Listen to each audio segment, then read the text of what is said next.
গুরুত্বপূর্ণ প্রশ্নটা আপনি করেছেন।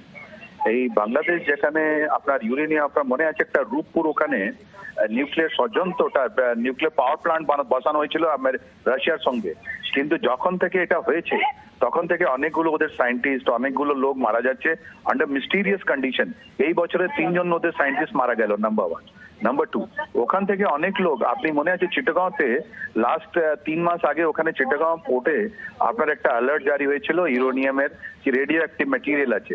তৃতীয়, এখান থেকে একজন লোক ধরা পড়েছে, এই একটা নেট করে স্টিং অপারেশন করে ধরেছিল। ওরা বলছো কি ওরা বাংলাদেশ থেকে, মায়ানমার থেকে ইউরেনিয়াম স্মাগল হয় ছিল, বাংলাদেশ থেকে ওই জাপানিজ ন্যাশনাল আপনার আমেরিকা নিয়ে যাচ্ছিল, রাইট? তো বাংলাদেশ যেটা আজকে যেটা পরিস্থিতি দাঁড়িয়ে আছে, ওর মধ্যে বাংলাদেশ ট্রানজিট হয়ে আছে নিউক্লিয়ার ম্যাটেরিয়াল, ফিসাইল ম্যাটেরিয়াল, এটা স্মাগলিং এর।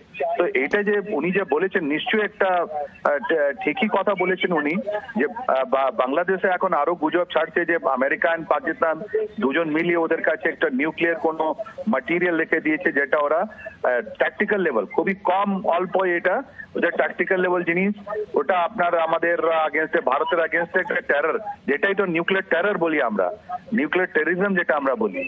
তো ওটা নিয়ে আমাদের কোনো জায়গায় ওরা ফেলতে পারে। তো এই যে উনি যে বলছেন এটা লাইটলি নেওয়া উচিত নয়, এটা খুব গভীর জিনিস আছে।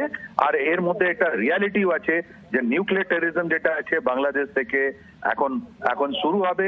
আমাদের অনেকগুলো ভালনারেবল এরিয়া আছে, ওটার নাম আমি বলছি না, ওখানে খুব জবরদস্ত আমাদের সার্ভেলান্স চালানো আছে, আর ওখানে মহড়াও হচ্ছে।